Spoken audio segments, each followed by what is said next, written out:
رسول اللہ صلی اللہ علیہ وسلم نے فرمایا کہ ایک روز موسیٰ علیہ السلام نے کھڑے ہو کر بنی اسرائیل میں خطبہ دیا تو آپ سے پوچھا گیا کہ لوگوں میں سب سے زیادہ صاحب علم کون ہے؟ انہوں نے فرمایا کہ میں ہوں۔ اس وجہ سے اللہ کا غصہ ان پر ہوا کہ انہوں نے علم کو خدا کے حوالے کیوں نہ کر دیا۔ تب اللہ نے ان کی طرف وحی بھیجی کہ میرے بندوں میں سے ایک بندہ دریاؤں کے سنگم پر ہے جہاں فارس اور روم کے سمندر ملتے ہیں، وہ تجھ سے زیادہ عالم ہے۔ موسیٰ علیہ السلام نے کہا کہ اے پروردگار، میری ان سے ملاقات کیسے ہو؟ حکم ہوا کہ ایک مچھلی زنبیل میں رکھ لو، پھر جہاں تم اس مچھلی کو گم کر دو گے تو وہ بندہ تمہیں وہیں ملے گا۔ تب موسیٰ علیہ السلام چلے اور ساتھ اپنے خادم یوشع بن نون کو لے لیا اور انہوں نے زنبیل میں مچھلی رکھ لی۔ جب ایک پتھر کے پاس پہنچے، دونوں اپنے سر اس پر رکھ کر سو گئے اور مچھلی زنبیل سے نکل کر دریا میں اپنی راہ بناتی چلی گئی۔ اور یہ بات موسیٰ علیہ السلام اور ان کے ساتھی کے لیے بے حد تعجب کی تھی۔ پھر دونوں باقی رات اور دن میں جتنا وقت باقی تھا چلتے رہے۔ جب صبح ہوئی، موسیٰ علیہ السلام نے خادم سے کہا، ہمارا ناشتہ لاؤ، اس سفر میں ہم نے کافی تکلیف اٹھائی ہے۔ اور موسیٰ علیہ السلام بالکل نہیں تھکے تھے، مگر جب اس جگہ سے آگے نکل گئے جہاں تک انہیں جانے کا حکم ملا تھا، تب ان کے خادم نے کہا کہ کیا آپ نے دیکھا تھا کہ جب ہم صخرہ کے پاس ٹھہرے تھے تو میں مچھلی کا ذکر بھول گیا؟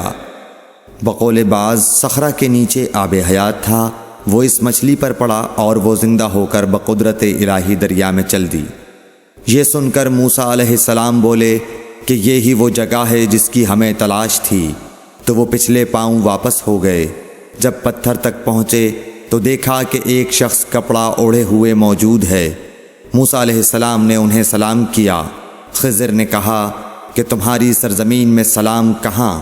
پھر موسیٰ علیہ السلام نے کہا کہ میں موسیٰ ہوں۔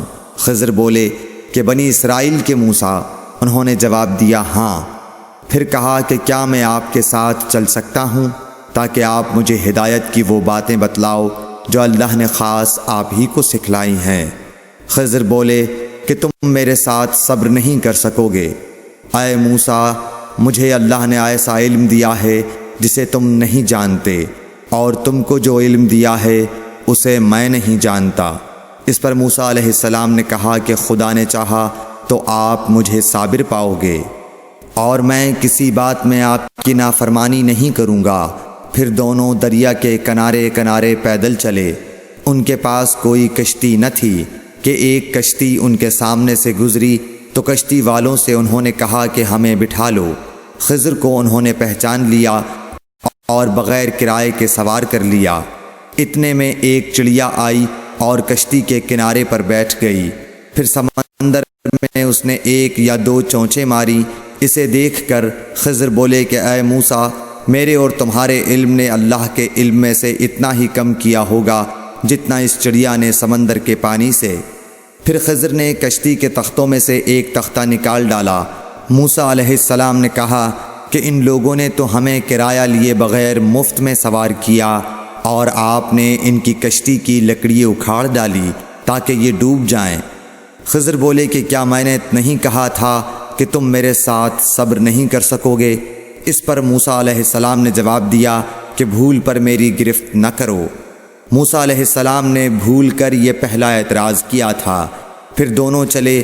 کشتی سے اتر کر ایک لڑکا بچوں کے ساتھ کھیل رہا تھا۔ خضر نے اوپر سے اس کا سر پکڑ کر ہاتھ سے اسے الگ کر دیا۔ موسیٰ علیہ السلام بول پڑے، کیا آپ نے ایک بے گناہ بچے کو بغیر کسی جانی حق کے مار ڈالا؟ غضب ہو گیا۔ خضر بولے کہ میں نے تم سے نہیں کہا تھا کہ تم میرے ساتھ صبر نہیں کر سکو گے؟ ابن عیینہ کہتے ہیں کہ اس کلام میں پہلے سے زیادہ تاکید ہے، کیونکہ پہلے کلام میں لفظ لکا نہیں کہا تھا، اس میں لکا زائد کیا، جس سے تاکید ظاہر ہے۔ پھر دونوں چلتے رہے، حتیٰ کہ ایک گاؤں والوں کے پاس آئے، ان سے کھانا لینا چاہا۔ انہوں نے کھانا کھلانے سے انکار کر دیا۔ انہوں نے وہیں دیکھا کہ ایک دیوار اسی گاؤں میں گرنے کے قریب تھی۔ خضر نے اپنے ہاتھ کے اشارے سے اسے سیدھا کر دیا۔ موسیٰ علیہ السلام بول اٹھے کہ اگر آپ چاہتے تو گاؤں والوں سے اس کام کی مزدوری لے سکتے تھے۔ خضر نے کہا کہ بس اب ہم اور تم میں جدائی کا وقت آ گیا ہے۔ جناب محبوب کبریا رسول اللہ صلی اللہ علیہ وسلم فرماتے ہیں کہ اللہ موسیٰ علیہ السلام پر رحم کرے۔ ہماری تمنا تھی کہ موسیٰ علیہ السلام کچھ دیر اور صبر کرتے تو مزید واقعات ان دونوں کے بیان کیے جاتے اور ہمارے سامنے روشنی میں آتے، مگر حضرت موسیٰ علیہ السلام کی عجلت نے اس علم لدنی کے سلسلے کو جلد ہی منقطع کرا دیا۔ صحیح بخاری حدیث نمبر 122۔